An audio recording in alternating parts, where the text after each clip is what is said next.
So, thank you for this opportunity to be here. So, this project is about regenerative agriculture implementation in Togo. So, I'm coming from University of Essex from the business school where we want to work on the climate change and adaptation. We want to see the communities mitigate the climate change. As Togo goes through a severe climate change, regenerative agriculture is the solution. It will help in improving the cotton production and hence improving the livelihood of the communities. So from University of Essex through Research England and British Academy funding, we want to promote climate change mitigation so that our communities can be sustainable, their livelihoods are ensured, and we can make a sustainable future. So we believe in sustainability and we want to grow a sustainable future worth for everyone to live Euh, je remercie British Academy pour avoir financé ce projet. Et en tant qu'université basée en Grande-Bretagne, l'un de nos objectifs, c'est de pouvoir soutenir les petits producteurs à pouvoir adopter les pratiques d'agriculture régénératrice. Donc le Togo a été sélectionné pour ce projet pour pouvoir comprendre comment les producteurs adoptent les pratiques d'agriculture régénératrice pour lutter contre le changement climatique. Donc nous sommes très contents de contribuer à la vie des producteurs et nous pensons que la mise en place de ce projet permettra d'améliorer leurs moyens de subsistance et améliorer leurs revenus. Mon nom c'est Atama Passi, je suis producteur du coton dans la région de Plateau Sud, plus précisément au Foulanicopé, dans la région maritime. Et je salue tous ceux qui ont contribué pour que ce projet arrive, que nous avons tant souhaité. Parce que avant, au temps de nos papas, nous avons constaté que la terre cultivable était très bonne. Mais à nos jours aujourd'hui, les terres sont trop dégradées, en telle sorte qu'avec une mauvaise pluie, on ne s'en sort même pas.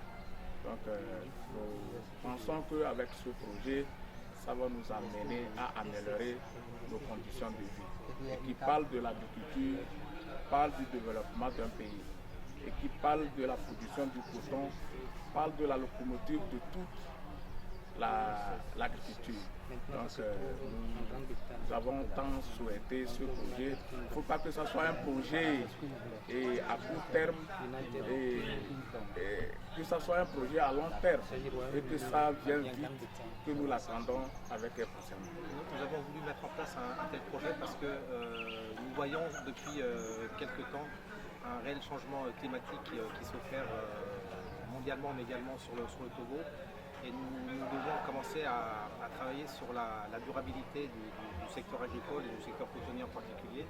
Et c'est pour ça que nous avons mis en place ce partenariat avec l'université de Lomé, l'université d'Essex d'Angleterre, également la recherche Ultra-Copé pour ensemble voir un peu en présence des producteurs de coton comment on peut travailler ensemble pour avoir une agriculture qui soit durable, avoir des sols qui soient régénérés.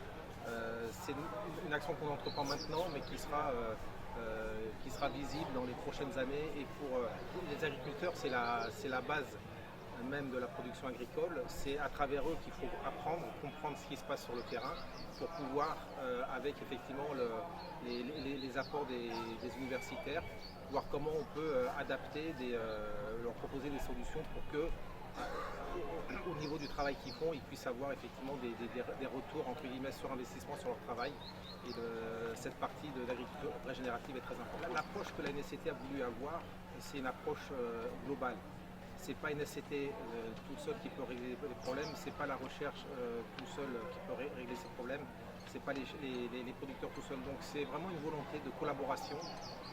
Et je remercie encore effectivement ce partenariat qui a été signé entre NSCT, l'université de Lomé, l'université d'Essex en Angleterre, et la participation également de la recherche Télocopé, en présence des producteurs, pour que ensemble on puisse identifier les problèmes, on puisse définir des solutions, et que l'impact soit permettre d'être aux producteurs d'avoir une agriculture qui soit durable et avoir des rendements qui vont finir par réaugmenter et donc augmenter les revenus agricoles.